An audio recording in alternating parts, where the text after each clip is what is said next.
नमस्कार सबैजनामा। आज डे 1 को सेसनको दोस्रो क्लासमा यो तालिममा यस तालिममा हामीले बाख्रा पालनको प्रजनन प्रक्रियाका बारेमा छलफल गर्नेछौँ। सही प्रजनन व्यवस्थापन गर्न सकेमा बाख्रा पालनलाई आम्दानीमूलक व्यवसायका रूपमा विकास गर्न सकिन्छ। यस तालिमको उद्देश्य किसानलाई व्यवहारमा प्रयोग गर्न मिल्ने ज्ञान प्रदान गर्नु हो।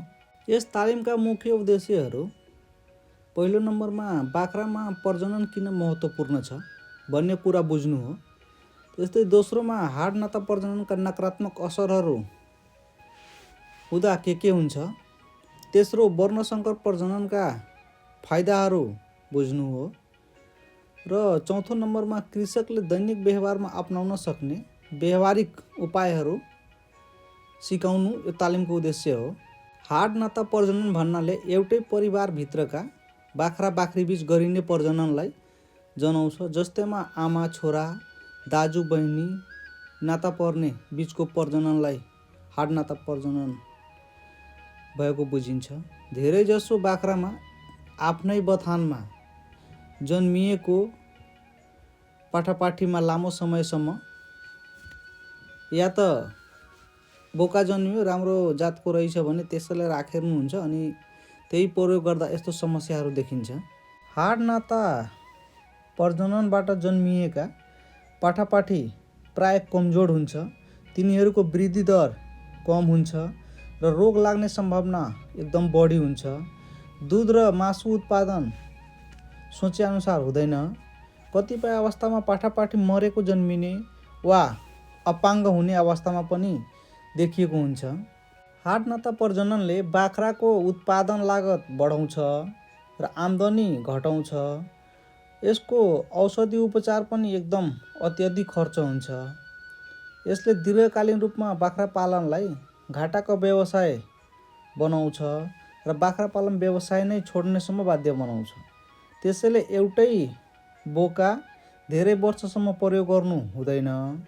स्थानीय बाख्री र उन्नत जातको भालेबीच गरिने प्रजननलाई वर्णसङ्कर प्रजनन भनिन्छ।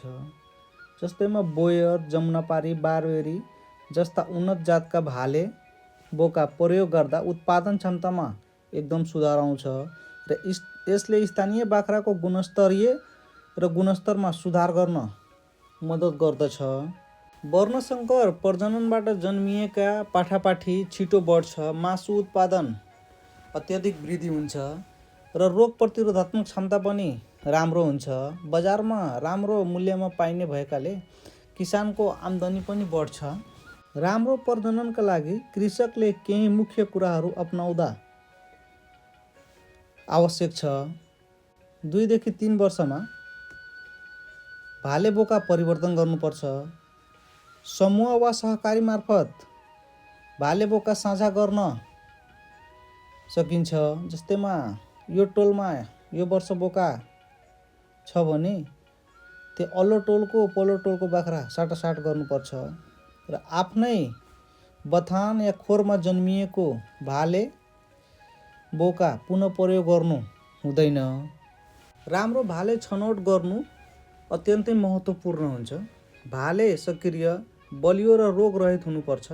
खुट्टा मजबुत र सिधा हुनुपर्छ। शारीरिक बनावट राम्रो भएको र एकनास मिलेको भाले बोका राम्रो उत्पादन दिन्छ। यस तालिमको मुख्य सन्देश भनेको राम्रो भाले बोका प्रयोग गरियो भने उत्पादन पनि राम्रो र बढ्छ र हाड नाता बीच प्रजनन रोक्न सक्यो भने बाख्रा पालन नाफामूलक व्यवसाय बन्छ। यहाँहरू सबैले यो अनलाइन भिडियो घरमै बसेर तालिम लिन एकदम सक्रिय रूपमा भिडियो अन्त्यसम्म हेरिदिनु भएको लागि धेरै धेरै धन्यवाद। अब तपाईँहरूलाई यदि यसबाट केही बुझ्नु भएको छैन भने या केही जिज्ञासा छ भने या त केही प्रश्न छ भने या त आफ्नो अनुभव साझा गर्न चाहनुहुन्छ भने हजुरले यो कमेन्टमा राख्न सक्नुहुन्छ।